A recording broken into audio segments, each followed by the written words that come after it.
Hey, it's me, Tulu Olorunapa. I don't know, jokes are hard.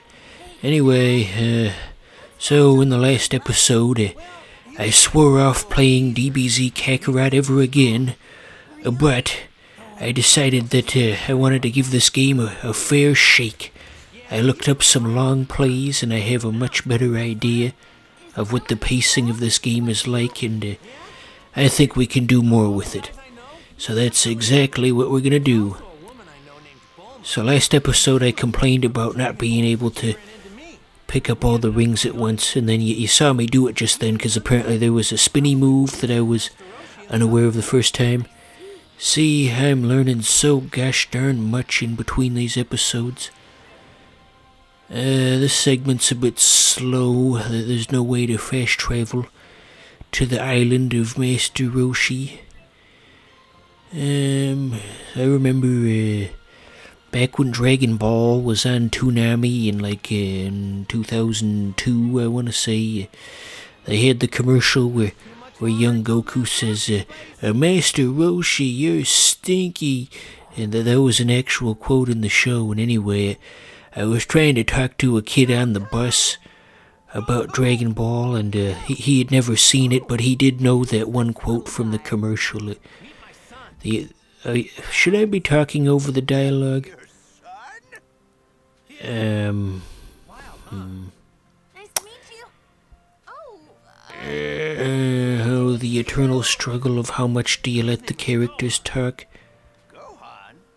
Just like what if Master Roshi said, "Oh, you named him after the character from Dragon Ball Z." That would be so confusing. As the Redditors say, that's so meta. God. Lousy Reddit people with your Nintendo Switches and your soy face. And, I'm getting on a tangent. So there is one battle, and in this particular episode, there's like a Krillin-themed battle simulator. They set up a whole simulator on the island just for beating the crap out of Krillin. Isn't that funny? Has anyone ever drawn the comparisons between Krillin and Kenny from South Park? Surely someone else has done that. Okay, I'm gonna let him talk. Daily activity, not something you do only on special occasions. You should be moving, learning, playing, eating, and resting. Yeah, those are extremely basic instructions. I think most human beings do that all the time. We don't need to be reminded to eat. It's like that thing they used to have on Twitch where they had like the hydration reminder bot. Is that still a thing? I don't know. I don't do Twitch much anymore. There's too many variables to do things live. Now, time to get back to my His usual enjoyment, huh? And don't ask too many questions about that. I feel like they'd kinda have to...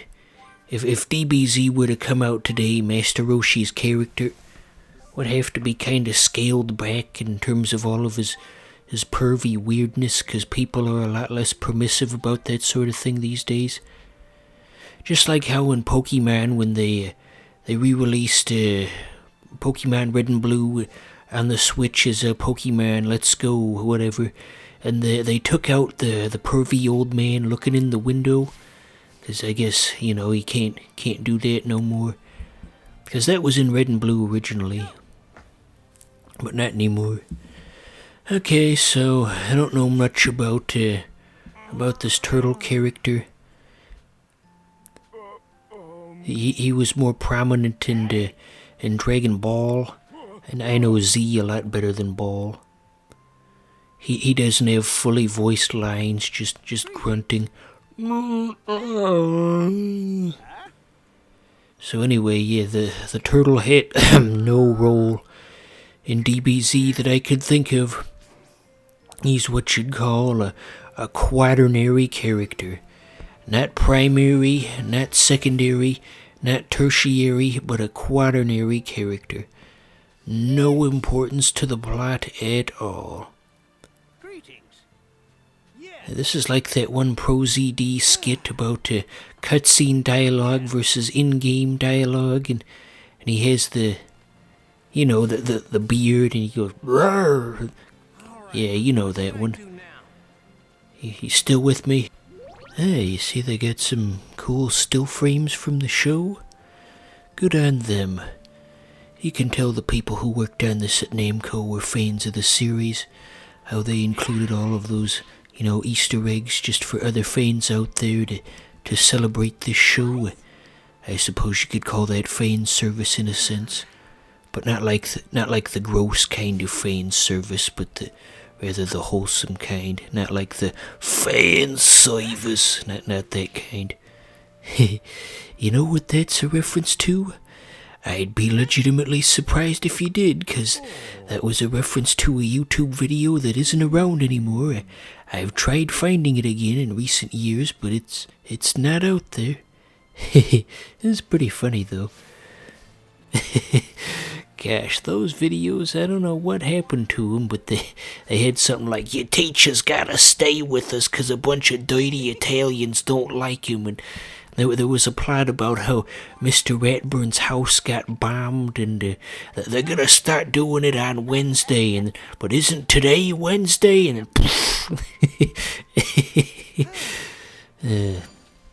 so we finished the Master Roshi side quest, and in typical Master Roshi fashion, he expected us to do something disgusting.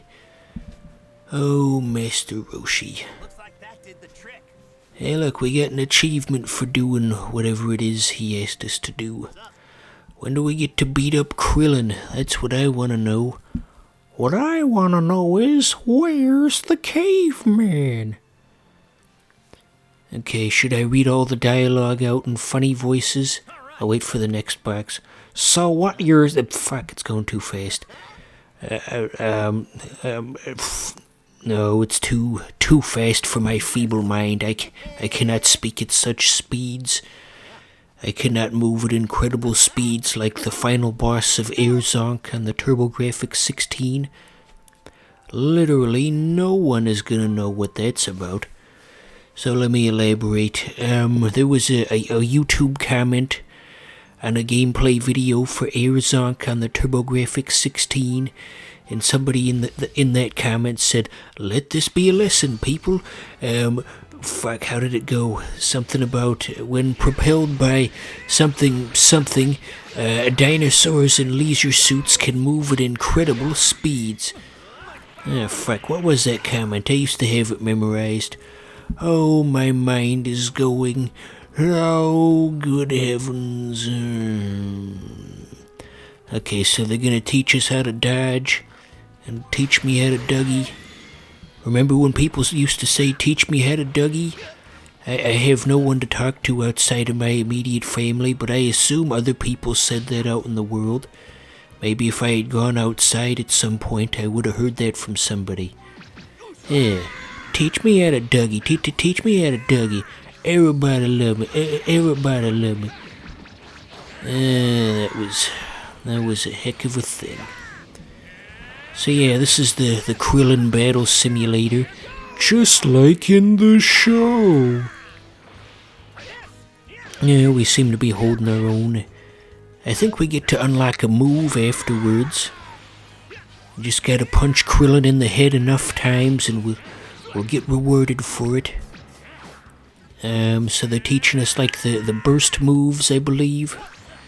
A bit different than how it worked in the Tenkaichi games, because in this one you have to hold block for an extended period of time and then let it go to push your character, or push the other character away. Whereas in the Tenkaichi games, you just had to hold the attack button and you would do like a wind-up punch that would throw the other character over great distances. I can never get good at the combat in this, because the combat from Tenkaichi is just so completely grained into my muscle memory. It's just one of those things that sticks with you for so long, because I spent so much time playing the Tenkaichi games back in the day. Because I rented the first one on the PS2, then I got the second one for Christmas of 2006, and then way later. I played the third one on like a Wii homebrew thing, and so yeah, I'm quite well acquainted with the Tenkaichi games. This isn't interesting to listen to. Anyway, those games had like a crap ton of characters. It was like 120 or something like that, and a lot of them were just kind of palette swaps. Okay, so let's figure out how to equip that new move. So here's a lesson in game design that they tried to, force all these overly complex menus on us, but when they just lead me into it naturally, they just go, here's a new move you can equip, maybe figure it out yourself. When they do that, I can learn the mechanic easily, and instead of forcing me to read 8 pages of hoo-ha, you gotta lead the player into these things. Give them freedom, like that song. Freedom, freedom, you got the something. Didn't they play that song in Evan Almighty? I had to watch that movie in school in like 2007, and even at middle school age, I recognized that the Goku's face looks off model. Anyway, even at middle school age, I recognized that the second movie was considerably less funny compared to the first one. I guess Jim Carrey really carried the movie, and without his leadership, Steve Carell could not deliver the jokes. Man, we really got off track here. You wanted to hear about Dragon Ball Z, and instead we're talking about Evan Almighty, of all things, some crappy movie from 2007 that nobody remembers. So anyway, DBZ Kakarot will get more exciting in the next episode. We get to fight Raditz, I think. So yeah, stay tuned for that.